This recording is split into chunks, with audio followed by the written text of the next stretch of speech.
नमस्कार दोस्तों, उत्तराखंड जी के भी दीपक जोशी चैनल में आपका स्वागत है। आज हम आपके लिए लेके आए महत्वपूर्ण वीडियो जो कि आपकी आगामी आने वाली उत्तराखंड में होने वाली परीक्षाओं में बहुत ही मदद प्रदान करेगी। ठीक है, तो पहला प्रश्न, कर्णवाश्रम किस नदी के तट पर स्थित है? तो ये किस नदी के तट पर स्थित है? ये है हमारे मालिनी। ठीक है, कौन सी नदी के? मालिनी नदी के तट पर स्थित है। तो इस प्रश्न को रट लो, बहुत ही महत्वपूर्ण है।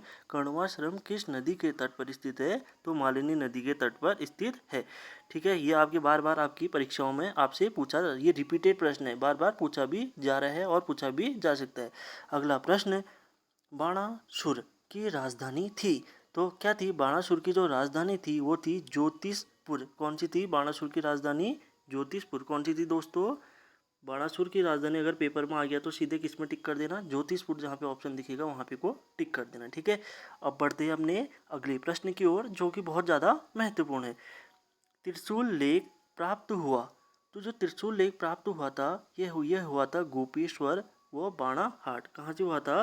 गोपेश्वर व बाणाहाट से प्राप्त हुआ था। इसको रट लो, त्रिशूल लेख प्राप्त हुआ था कहाँ से? गोपेश्वर व बाणाहाट। ठीक है दोस्तों, एक बार अगर आप हमारी वीडियो को सुन भी लें तो आपको जरूरी है कि 50% आपको याद हो जाएगा और पढ़ लेंगे तो 100% आपको ये प्रश्न याद हो जाएंगे। ऐसे ही आपके लिए 10-10 प्रश्नों की श्रृंखला बनाई जा रही है जो कि आपके आगामी में आने वाली परीक्षाओं में आपको बहुत ज़्यादा मदद प्रदान भी करेगी।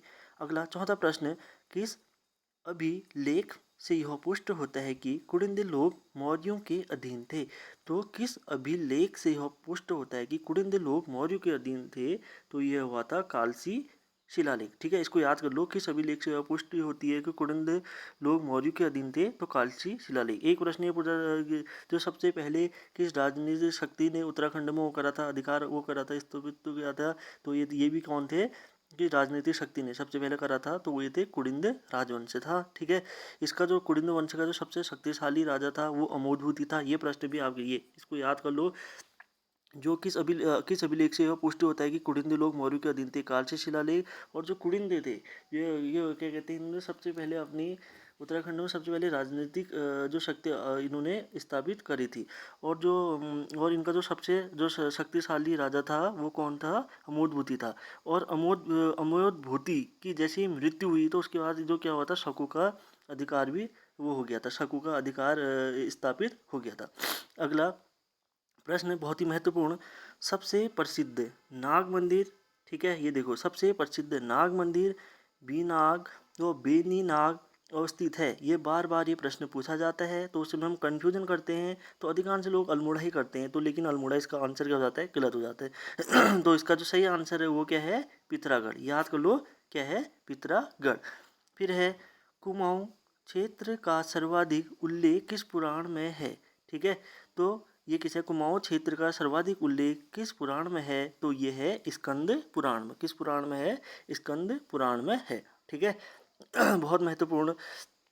और इसमें जो गढ़वाल का जो सबसे ज़्यादा है, जो गढ़वाल को क्या कर रखा है, जो हमारे गढ़वाल का जो सबसे ज़्यादा, जैसे गढ़वाल का जो अधिकांश चीज़ वो कर रखा है हमारा, ये है गढ़वाल का जो अधिकांश क्षेत्र का जो बारे में विस्तार सहित बता रखा है वो केदारखंड में बता रखा है। और जो कुमाऊं का बता रखा है वो मानसखंड में बता रखा है। उससे याद कर लेना, जैसे हरिद्वार माया क्षेत्र से हिमालय तक का विस्तृत क्षेत्र का स्कंद पुराण में कहा गया है, उसको क्या कहा गया है? केदारखंड कहा गया है, याद रखना। और स्कंद पुराण में नंदा देवी पर्वत से कालीगिरी तक का जो क्षेत्र कहा गया है उसको मानसखंड कहा गया है। तो उसको क्या कर ले? रट ले। कुमाऊं क्षेत्र का सर्वाधिक उल्लेख किस पुराण में? स्कंद पुराण में है।